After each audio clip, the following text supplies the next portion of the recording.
Bienvenidos a nuestra segunda presentación de esta serie, Las Sendas Antiguas. Empezaremos con una oración otra vez. Nuestro querido Padre, por favor, bendíganos en esa hora. Queremos continuar con ese estudio que tiene como meta colocar una base, un fundamento, recordar el fundamento sobre el cual tu pueblo debería colocarse. Dirígenos otra vez a esa hora, dirige mis palabras y bendiga a los que participen. En nombre de Jesús, amén. Muy bien, hemos terminado la última presentación con Jeremías 6:16, este versículo que nos da el lema de nuestra serie. Hay algunas cosas más que decir acerca de lo que es el fundamento, como lo hemos colocado aquí, o como una plataforma, que también es llamado la roca, o como 3 escalones, que son el primer, segundo y tercer mensaje angelical. Todo es lo mismo, ¿ya? Quiero leer ese texto. Proviene de Testimonios para la Iglesia, tomo 8, página 311 y 12. El enemigo está tratando de apartar las mentes de nuestros hermanos y hermanas de la obra de preparar a un pueblo que pueda subsistir en esos últimos días. Ahí va entonces la problemática, ¿no? Un pueblo que pueda subsistir en los últimos días. Esa es una obra que Dios está llevando a cabo con su pueblo. Pero el pueblo no está de por sí preparado, no porque es adventista, no porque se bautizó, no porque cree en esto o aquello. El pueblo está preparado, falta un proceso de preparación. ¿Ya? Sus sofismas están destinados a apartar las mentes de los peligros y deberes de la hora. Atribuyen poco valor a la luz que Cristo vino del cielo para dar a Juan en favor de su pueblo. ¿Cuál es esa luz que Cristo vino, que Cristo trajo a Juan? ¿Cuál es esa luz que no se estima? Es el libro de Apocalipsis, son las profecías. Enseñan que los acontecimientos que nos confrontan no tienen importancia suficiente para recibir atención especial. Anulan la verdad de origen celestial y despojan al pueblo de Dios de su experiencia pasada. Entonces aquí hay algunas cosas muy importantes que le dice. Ellos atribuyen poca luz a ciertos acontecimientos. Yo no digo que cualquier acontecimiento que hace a la tierra temblar es algo importante, pero hay ciertos eventos que son señales que deberíamos reconocer. El mundo fue completamente cambiado desde la caída de las torres en 2001. Y recuerdo una vez haber leído una revista adventista, creo que era The Ministry o Estados Unidos, una revista, donde un pastor responde a cartas y una pregunta era: ¿qué aconteció el 11 de septiembre? ¿Es eso algún evento especial en la profecía?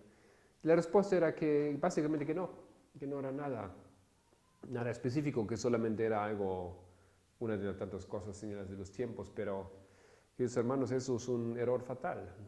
Por no entender lo que aconteció en esa fecha, la iglesia queda con esa respuesta que le deja básicamente bastante tranquila en momentos cuando debería estar en alerta. Y la segunda cosa que dice aquí: anulan la verdad de origen celestial y despojan al pueblo de Dios de su experiencia pasada. Pues esta es la experiencia pasada. ¿Quién de nosotros conoce esa experiencia? ¿Quién recuerda los eventos que se llevaron a cabo desde 1840 hasta 1844? Eso es nuestra experiencia pasada. Ahí toma origen la iglesia adventista del séptimo día. Y esa experiencia es cortada de nuestro conocimiento. Por no repetirla, así como Dios dijo a su pueblo que tienen que repetir a sus hijos y a los nietos y a los bisnietos los grandes acontecimientos, así nuestro pueblo debería haber recordado lo que Dios hizo en esa historia, pero no lo ha hecho. No hay material, hay poco material de video, hay poco material escrito. Uno ni siquiera podría fácilmente encontrar dónde leer o ver esa historia. y reemplazan la experiencia pasada por una falsa ciencia. ¿Sí? Esa falsa ciencia está en su lugar. Hemos hablado de eso en la serie Desolación de Jerusalén. Hay una falsa ciencia que desde décadas ha tomado el lugar de la experiencia pasada. Así dijo Jehová: paraos en los caminos y mirad, y preguntad por las sendas antiguas cuál sea el buen camino, y andad por él. No trata nadie de deshacer los cimientos de nuestra fe, los cimientos que fueron echados al principio de nuestra obra. Bueno, obviamente los cimientos de la fe son echados al principio de la obra, no al final, no a lo largo, no al mismo tiempo. No funciona. Primero el cimiento, primero el fundamento y luego lo que viene. Y esto va a ser motivo de nuestra serie. ¿Qué son los cimientos? ¿Ya? Básicamente es todo lo que está aquí en esos diagramas, aquí y acá. Esos son los cimientos. Eso fue lo que los mileristas comprendieron, enseñaron al principio de nuestra experiencia. Esos mensajes son los que sacaron a nosotros de las otras iglesias. Esto no es nada, algo que no se puede comprender, agarrar, ver, mencionar. Es un complejo de temas bastante bien entendibles y aislados. Ok. Los hombres pueden suponer que han encontrado un cimiento, un camino nuevo, que pueden echar un cimiento más fuerte que el que fue echado, pero este es un gran engaño. Salto un poco. ¿No tuvieron los primeros discípulos que hacer frente a los dichos de los hombres? ¿No tuvieron que oír falsas teorías y luego, habiendo hecho todo, permanecer firmes, diciendo: nadie puede poner otro fundamento que el que está puesto? Así también nosotros hemos de retener firme hasta el fin el principio de nuestra confianza. Bueno, en esa historia que Dios tiene y va a tener con su pueblo, que es una historia a través de siglos. Si empezamos con la primera pareja en el Edén, el pueblo de Dios, la salida de ese pueblo, y Dios tiene siempre un representante en la tierra, ¿no es cierto? Tienes los patriarcas de la historia, después la salida de Egipto. Dios forma un pueblo, llama a los 12 tribus, la saca de Egipto. Eso es el pueblo de Dios. Ese pueblo en la historia de la llegada de Cristo, primera llegada de Cristo a la tierra, entonces es separado de Él, divorciado. Dios ya no llama a su pueblo, a los tribus de Israel, su pueblo, se divorcia de Él y llama a un nuevo pueblo. Esos son la iglesia primitiva.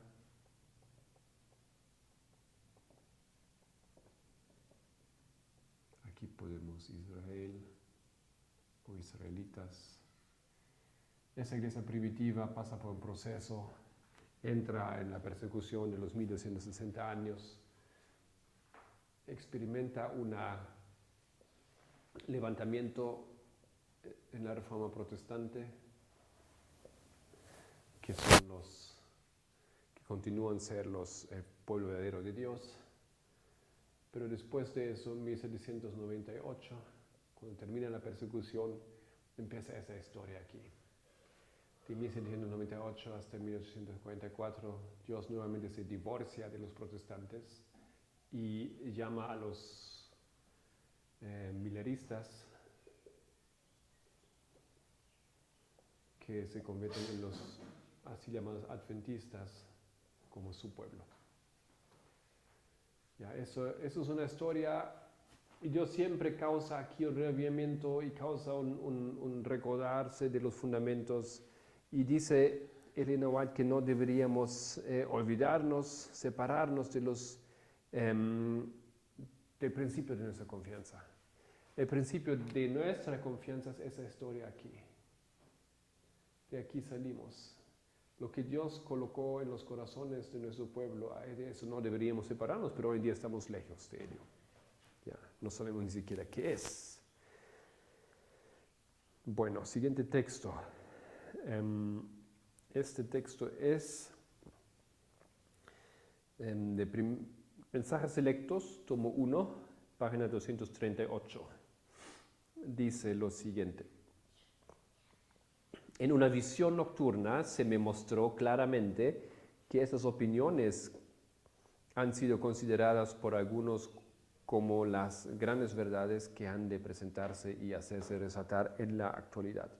Se mostró una plataforma asegurada, con sólidas vigas, las verdades de la palabra de Dios.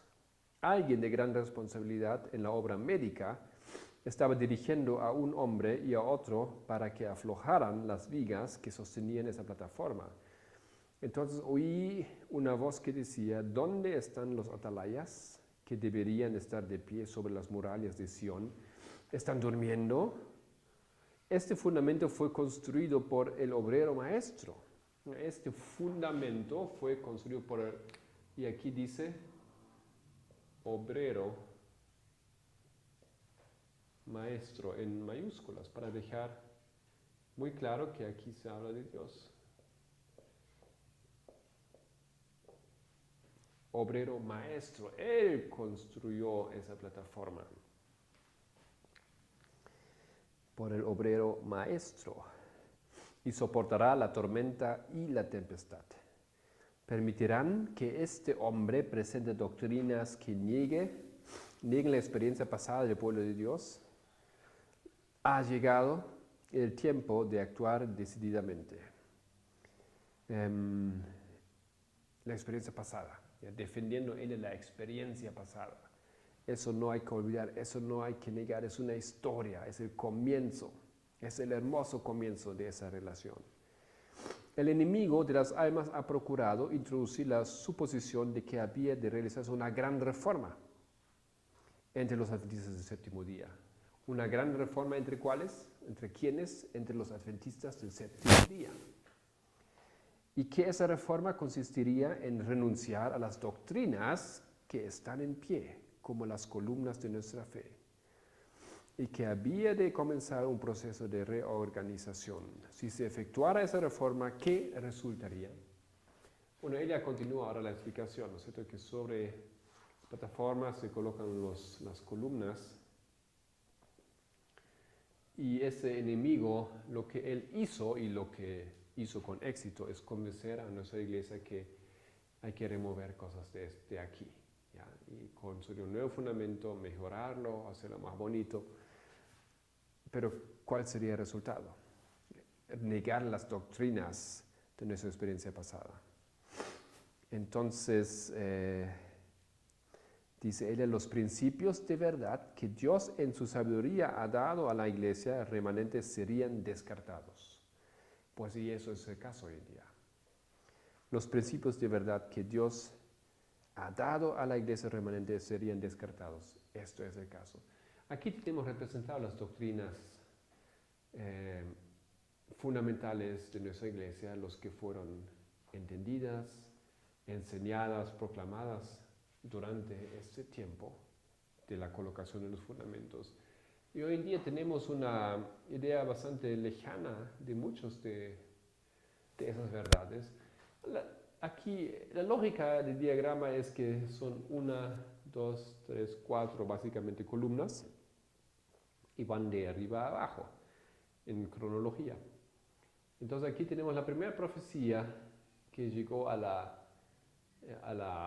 comprensión de Guillermo Miller, los 2520 años, años de persecución, del esparcimiento del pueblo de Dios. No creemos, nuestra iglesia dice que esa profecía es descartada, no es válida. Ya, en ciertos círculos de teólogos de nuestra iglesia también se descartan los 2200 días, que no pasó nada el 22 de octubre, 44, que eso realmente no indica ningún evento específico. Aquí a otros puntos no quiero entrar en detalles, tal vez solamente el continuo, 508, lo descartamos, así como los pioneros lo han visto. No creemos que el continuo representa al paganismo. Tampoco esto aquí, la función, el rol del Islam en la historia, en el pasado y el futuro, tampoco se toma como correcto, como está colocado aquí, y otras cosas más, muchas cosas más, que han sido descartadas y cambiadas. Tenemos otra fe, esa obra del diablo de cambiar la experiencia inicial es cambiada. Sería cambiar nuestra religión. Y por eso nosotros chocamos hoy en día tanto con profecía. Tanto chocamos hoy con lo que es la experiencia de los milenaristas. Personas que tienen interés por ellos son a menudo llamadas historicistas, los que vuelven al pasado. Tenemos una aversión teológica contra todo esto. Los principios fundamentales que han sostenido la obra durante los últimos 50 años serían considerados como error. Esto es hoy el caso. Se establecería una nueva organización, exactamente. Podemos hablar de eso en otro momento. Eso también aconteció. Se escribirían libros de una nueva orientación. Muchos libros se han escrito de una nueva orientación. Antes enseñábamos que el anticristo es el papado. Teníamos siempre esa convicción en consecuencia de lo que los protestantes también habían identificado. Hoy en día lo negamos. Para nuestra iglesia hoy en día el anticristo es un concepto, es algo que pasa en las cabezas de cada uno. Tú puedes ser anticristo, él puede ser anticristo, es el anticristo. Y tenemos otra idea y se escriben libros de eso. De esas convicciones del comienzo. Se introduciría un sistema de filosofía intelectual. Los fundadores de ese sistema irían a las ciudades y harían una obra maravillosa. Por supuesto, se tendría poco en cuenta el sábado y también al Dios que lo creó. No sé, ustedes tal vez conocerán esa iglesia, ese proyecto iglesia de la Iglesia Adventista en Brasil que se llama Nueva Simiente. Es una iglesia exclusiva adventista, pero para ricos, que trata de ocultar su relación con la iglesia adventista. Es una iglesia adventista, pero no se pone ni el nombre ni los logotipos. Y me comentaron recientemente que se trata de completamente negar y no mencionar la importancia del sábado en esa iglesia. Eso es algo que pasa. Ya ha empezado también esto en nuestra iglesia. No se permitiría que nada se interpusiera en el camino del nuevo movimiento. Voy a cortar eso, no se preocupen.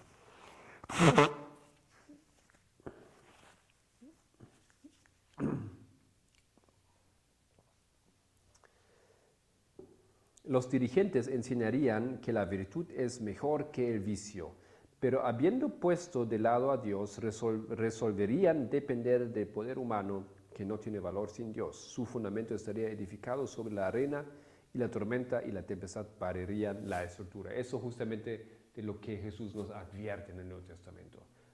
Cómo construir nuestra casa, sobre arena o sobre la roca. Y nuestra iglesia ha sido colocada sobre la roca, pero decidió después de un tiempo de construir un nuevo edificio, de mudarse y colocó un edificio que parece hermoso y tremendo y grande, pero sobre arena. ¿Quién tiene autoridad? Continúa el texto. Para comenzar un movimiento tal, tenemos nuestras Biblias, tenemos nuestra experiencia. Nuestra experiencia tenemos. No la tenemos ya, ¿no es cierto? La hemos olvidado. ¿Cuál es nuestra experiencia de nuestro pueblo, de nuestra iglesia? La tenemos en realidad. Está entre nosotros, pero la hemos olvidado. Por eso estamos haciendo ese trabajo.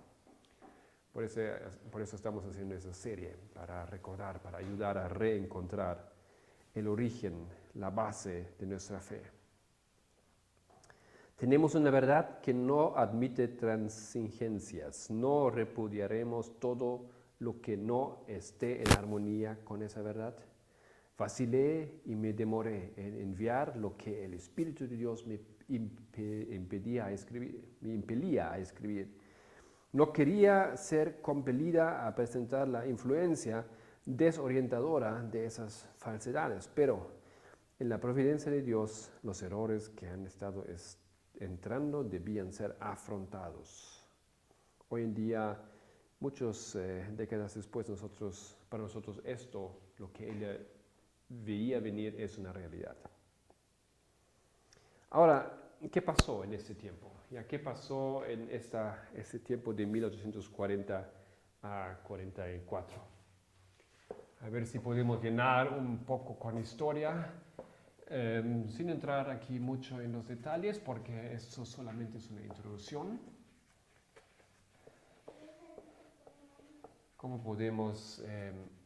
¿Qué podemos entender, qué podemos ver que aconteció en esa historia? Porque hemos dicho que eso es el fundamento que fue colocado en ese tiempo, pero ¿qué es que fue colocado en ese tiempo? ¿Qué es que aconteció? Manuscript Releases, ese es uno de los libros una serie de libros. Aquí tomamos del tomo 15, que no hay en español. Ningún otro idioma fue traducida. Y no creo que la iglesia tiene interés en traducir esta serie. Son muchos libros. Dice así: las verdades que recibimos en 1841, 1842, 1843 y 1844 tienen que ser estudiadas ahora y proclamadas. Tienen que ser estudiadas ahora y proclamadas también. Los mensajes del primero, segundo y tercer ángel serán proclamados en el futuro a gran voz. Serán dados con sincera determinación y el poder del Espíritu. Ahora esto es de General Conference Bulletin, es una revista, 1 de marzo 1900. Aquellos que son profesores y líderes en nuestras instituciones tienen que ser sanos en la fe y en los principios del mensaje del tercer ángel. Dios quiere que su pueblo sepa que tenemos el mensaje tal como Él nos lo dio en 1843 y 1844. Él hace mucho énfasis en lo que pasó en esas fechas. Los tres ángeles de Apocalipsis 14 representan a aquellos que aceptan la luz de los mensajes de Dios y salen como agentes suyos para pregonar las amonestaciones por toda la anchura y longitud de la tierra.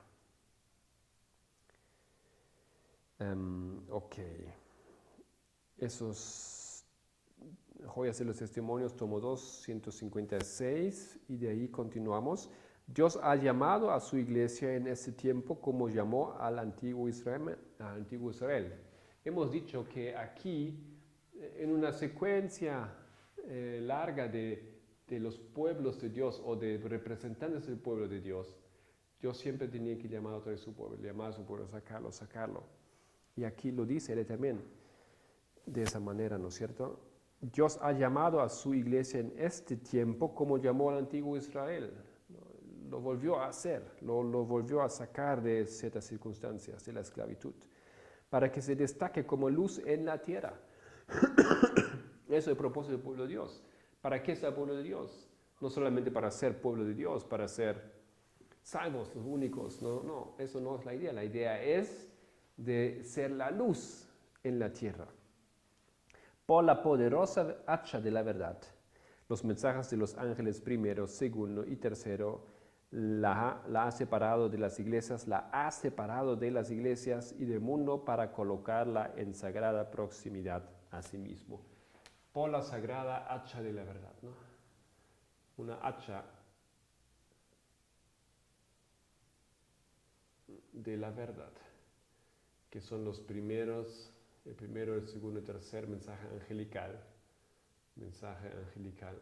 Dios ha separado ha separado a su pueblo de los otros, de los protestantes, y se hizo de él para colocarle en sagrada proximidad a sí mismo. La ha hecho depositar de su ley y le ha confiado las grandes verdades de la profecía para este tiempo. Como los santos oráculos confiados al antiguo Israel son un sagrado cometido que ha de ser comunicado al mundo. El primer mensaje, eso está en el mismo libro, pero página 121, el primer mensaje y el segundo se dieron en 1843 y 1844. Y ahora estamos bajo la proclamación del tercero. Pero aún ahora hay que seguir proclamando los tres mensajes. Todavía tienen validez, por supuesto. Ahora es tan esencial como en cualquier tiempo pasado que se los repita a los que están buscando la verdad. Debemos hacer resonar su proclamación mediante la pluma y la voz. Debemos mostrar su secuencia y la aplicación de las profecías que nos conducen al mensaje del tercer ángel. No puede haber un tercer mensaje sin un primero y un segundo. Entonces, el primer mensaje angelical llegó en 1798. Otra hora vamos a aportar los textos de esto. Pero los mensajes llegan y no necesariamente son comprendidos. Decimos todavía no tienen poder, pero llega un momento en la historia cuando los mensajes reciben poder. En 1840 el primer mensaje recibe poder. Él le dice que son proclamados, se dan en 1843, 44. Sí, el primer mensaje anuncia la venida del Señor, ¿no es cierto? Anuncia el juicio venidero. Esto es proclamado aquí y llega a la proclamación más fuerte en el final de ese movimiento. El tercer mensaje angelical llega en 1844, 22 de octubre. Aquí en esa historia acontecen muchas cosas, pero solamente para tener una visión, nosotros comprendemos que el segundo mensaje angelical llega en 1844, el 19 de abril. Esto fue el día del primer chasco. Y después tenemos el clamor de medianoche. Eso fue en el mismo año una experiencia que aconteció el 15 de agosto. Entonces aquí llega el primer mensaje angelical, aquí recibe poder. Aquí llega el segundo mensaje angelical, aquí recibe poder. Aquí llega el tercer mensaje angelical y recibe poder durante nuestra historia. Eso es más o menos el marco, pero específicamente lo que se entendió en esta fase. Guillermo Miller, que es el embajador, el preparador del camino de esa historia, él estudia las profecías 1816 a 18. Esos son los años en los cuales él se retira un poco de sus ocupaciones y se mete en su casa para estudiar. Él proclama el mensaje 31 la primera vez en público. A partir de 33, más frecuentemente, oficialmente, él puede predicar ese mensaje. Pero en 1840 acontece algo que hace el mensaje algo que da vuelta al mundo. ¿Ya? Y cuando le da vuelta al mundo, Ellen White dice, esas son las verdades que se coloca el fundamento. Hay una afirmación de las verdades aquí en 1840. Y aquí se cierra el movimiento. Ok. Siguiente texto, no vamos a hacer mucho más, casi ya estamos terminando. Dice eso es en Cristo Triunfante, página 346. Es un devocional, ¿no es cierto? Es el día del 3 de diciembre en ese devocional. Dice, los mensajes de los ángeles primero y segundo debían ser proclamados, pero no había de revelarse mayor luz antes que esos mensajes hubiesen hecho su obra específica. Este tiempo, o sea, los que proclamaron el mensaje, ellos mismos eran partícipes del descubrimiento de los mensajes. No es algo que comprendieron y ahora lo vamos a dar, ¿no? Ellos mismos que los dieron, ellos no lo comprendieron completamente. Y más tarde se dieron cuenta de lo que habían hecho, mediante la ayuda del Señor. Los mensajes de los ángeles primero y segundo debían ser proclamados, pero no había de revelarse mayor luz antes que esos mensajes hubiesen hecho su obra específica. Este tiempo que el ángel declara con un solemne juramento no es el fin de la historia del tiempo, ni del tiempo de gracia, sino del tiempo profético que precederá al advenimiento de nuestro Señor. Ella se refiere aquí a un texto en Apocalipsis 10, tal vez lo pueden abrir brevemente conmigo. Apocalipsis 10, versículo 6, para entender la referencia. Apocalipsis 10, versículo 6, dice, puedo empezar en el versículo 5. Y el ángel que vi en pie sobre el mar y sobre la tierra levantó su mano al cielo y juró por el que vive por los siglos de los siglos, que creó el cielo y las cosas que están en él, y la tierra y las cosas que están en ella, y el mar y las cosas que están en él, que el tiempo no sería más. ¿Ya? Este tiempo, dice ella, al cual eso se refiere, este tiempo, el que el ángel declara con un solemne juramento, no es el fin de la historia del mundo, ni del tiempo de gracia, sino del tiempo profético. Eso quiere decir que hasta este momento en la historia, se refiere aquí el ángel a este punto en la historia, al 22 de octubre 44. Aquí se habían cumplido varias líneas o varios periodos proféticos, los 1260 días, por ejemplo, aquí. Aquí terminó una profecía de 391 días, años y 15 días. Ok, aquí se terminó,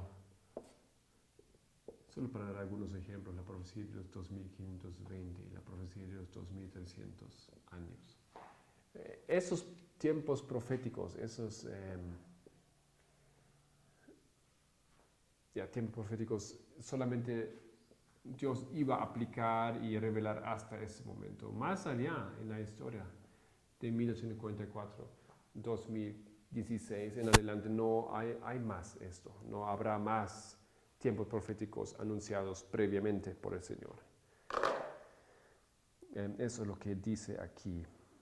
El advenimiento, es decir, la gente no tendrá otro mensaje acerca de un tiempo definido. Después de ese lapso que abarca desde 1842 a 1844, no puede haber ningún cómputo definido de tiempo profético. El cálculo más prolongado llega hasta el otoño de 1844, eso es lo que acabamos de decir. La posición del ángel, un pie sobre el mar y otro sobre la tierra, significa la extensión de la proclamación del mensaje. Ok, entonces, ¿qué hemos dicho? Hemos dicho que el fundamento de nuestra fe fue colocado en un marco de tiempo de 1840 hasta 1854. Eso es el marco del tiempo. Esto es la historia del fundamento. El fundamento son los mensajes, los 3 mensajes angelicales. Mensajes son mensajes, se puede leer, se puede escribir, hay un mensaje que marca ese fundamento. Los mensajes están aquí porque provienen de la comprensión de las profecías del libro de Daniel, en primer lugar, y también de algunos capítulos de Apocalipsis. Entonces hay un contenido. Y para hacerlo fácil, el contenido está aquí. Esto todo es ese fundamento. ¿Ya? Y fueron proclamados o fueron edificados sucesivamente. son eventos. Mediante los eventos, las verdades se descubrieron. Aquí el evento de la función del Islam en la historia. Fue un evento, algo que aconteció en la historia. Y de ahí se comprendió el significado del texto relacionado en la Biblia. Igual con esos textos. Este texto, Clamor de Medianoche, entonces lo ponemos un poquito así para ver que aquí hay material de estudio detrás de las fechas. No son fechas simplemente. Esto es Mateo 25, ¿no es cierto? Esto es Apocalipsis 9, 1 en adelante. Bueno, eso es Apocalipsis 14. Aquí tenemos varios textos. Aquí tenemos Daniel 8, 14. Tenemos Apocalipsis 14 también. Aquí tenemos Apocalipsis 11. Aquí tenemos Malaquías 3. Esos son mensajes, ¿ya? Esos son textos, esos son cosas escritas de forma en profecía en la Biblia, pero tuvieron su cumplimiento en la historia. Y mediante esos eventos se llevaron a cabo esos mensajes, la comprensión de eso, y todo esto forma el fundamento de nuestra fe. Queridos hermanos, hay que estudiar muchas cosas, es muy interesante.